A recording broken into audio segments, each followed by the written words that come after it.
और उस अनुकूलता पर जनता जनार्दन की मोहर है। इस संपूर्ण विजय के लिए मैं भारतीय जनता पार्टी के उन सभी समर्पित पदाधिकारी और कार्यकर्ताओं को, जिन्होंने प्राण प्रण से जुड़ करके डबल इंजन सरकार के कार्यक्रमों को और उपलब्धियों को आम जन तक पहुंचाने का कार्य किया है, उन सबका मैं इस अवसर पर हृदय से अभिनंदन करता हूं और सभी विजयी प्रत्याशियों को मैं अपनी ओर से हृदय से बधाई भी देता हूं। हम सब जानते हैं कि पूरे देश के अंदर विरासत और विकास का एक बेहतर समन्वय प्रधानमंत्री मोदी जी के नेतृत्व में प्रारंभ हुआ है। सुरक्षा का, सुशासन का एक बेहतरीन समन्वय और देश की आर्थिक समृद्धि को हम सब अपनी आंखों से देख पा रहे हैं। यह जो कभी सपना हुआ करता था, आज ये हकीकत में हम सबको नजर आ रहा है और इसीलिए आज उत्तर प्रदेश की विजय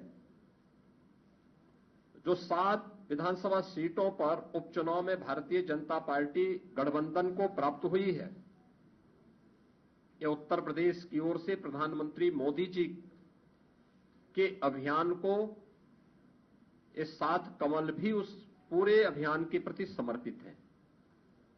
इसमें मीरापुर, गाजियाबाद, कुंदरकी, खैर, कटहरी, मझवा और फूलपुर की जनता जनार्दन ने यह जनादेश भारतीय जनता पार्टी के पक्ष में दिया है। हम सब उनका आभार व्यक्त करते हैं। ये चीजें दिखाती है कि प्रधानमंत्री मोदी जी के संकल्पों को जनता जनार्दन का पूरा आशीर्वाद प्राप्त है और यह भी जनता जनार्दन ने स्पष्ट कर दिया है कि समाजवादी पार्टी और इंडी गठबंधन का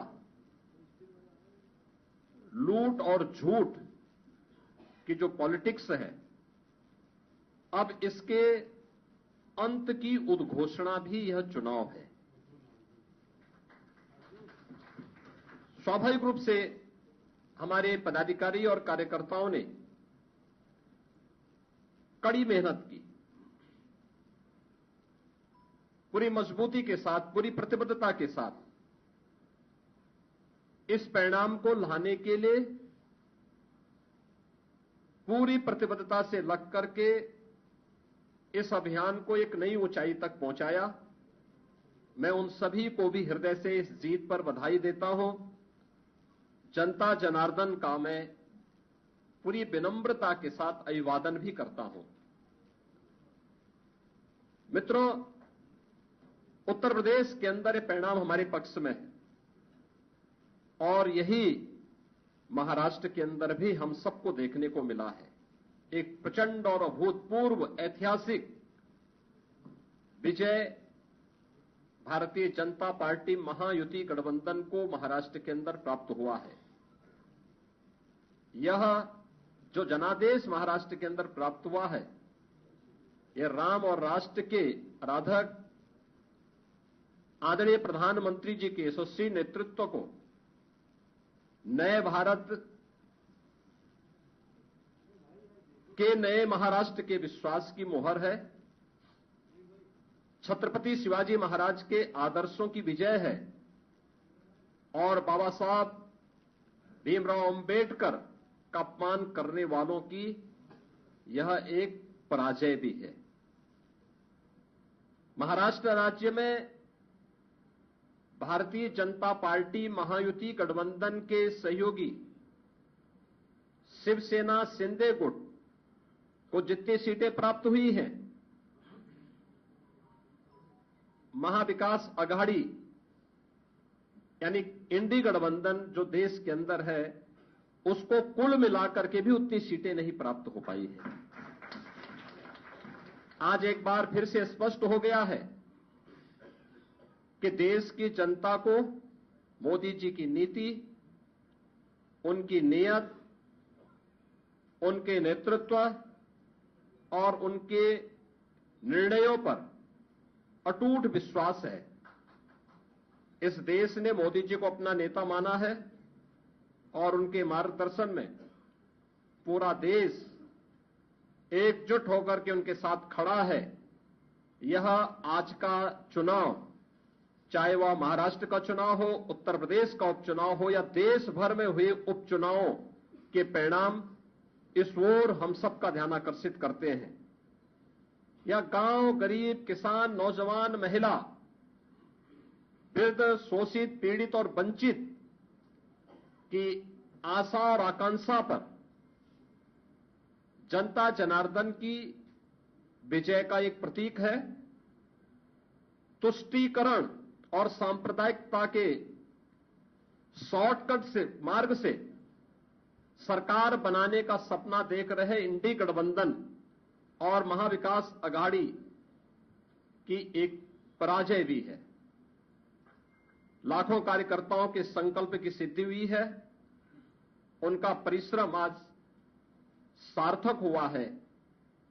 बीजेपी, एनडीए के और महायुति गठबंधन के सभी कार्यकर्ताओं का मैं इस अवसर पर हार्दिक हृदय से अभिनंदन करता हूं। विजयी प्रत्याशियों को अपनी बधाई देता हूं।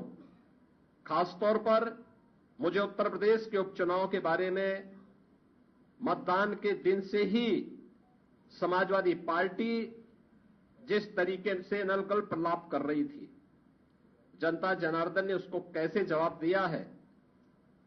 जो 9 विधानसभा सीटों पर उपचुनाव हुए हैं, उनमें कुंदर की भारतीय जनता पार्टी इस सीट को ये 1.25 लाख से अधिक वोटों से जीत रही है।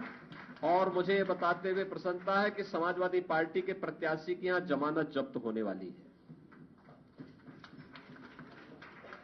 गाजियाबाद सीट भारतीय जनता पार्टी का प्रत्याशी लगभग 70,000 वोटों से जीत रहे हैं।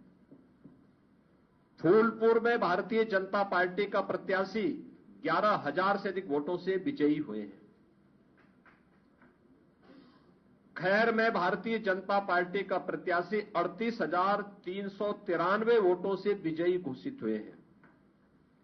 कटहरी में भारतीय जनता पार्टी के श्री धर्मराज निषाद 33,700 से अधिक वोटों से विजयी हुए हैं।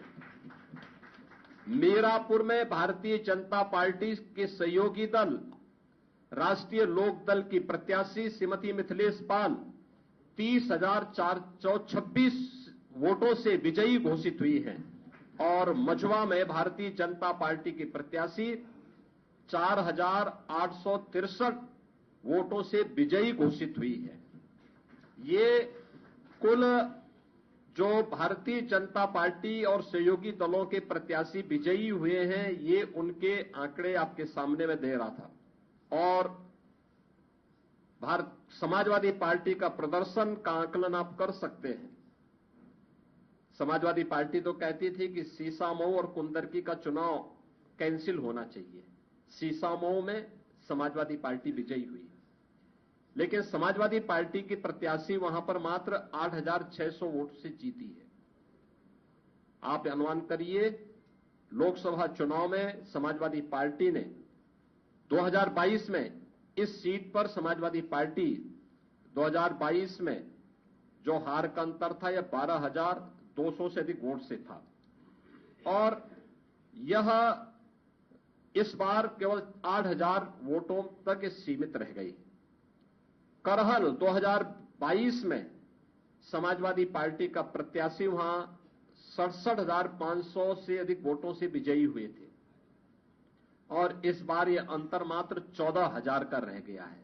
यानी जो केशव जी ने कहा है कि अगली बार वहां भी कमल खिलेगा, ये इस ओर हम सबको बहुत स्पष्ट कर देता है। और मुझे बताते हुए प्रसन्नता है कि जो ये पूरा चुनाव हुआ है, भारतीय जनता पार्टी गठबंधन ने इस पूरे चुनाव में 52% से अधिक वोट प्राप्त किए हैं। यानी 50+ वोट पर बीजेपी प्रदेश में इस पूरे उपचुनाव को प्रदेश भर में जीती है। ऐसे ही महायुति गठबंधन ने महाराष्ट्र के अंदर भारतीय जनता पार्टी 288 में से भारतीय जनता पार्टी 131 32 सीटों पर भारतीय जनता पार्टी आगे लीड कर रही है।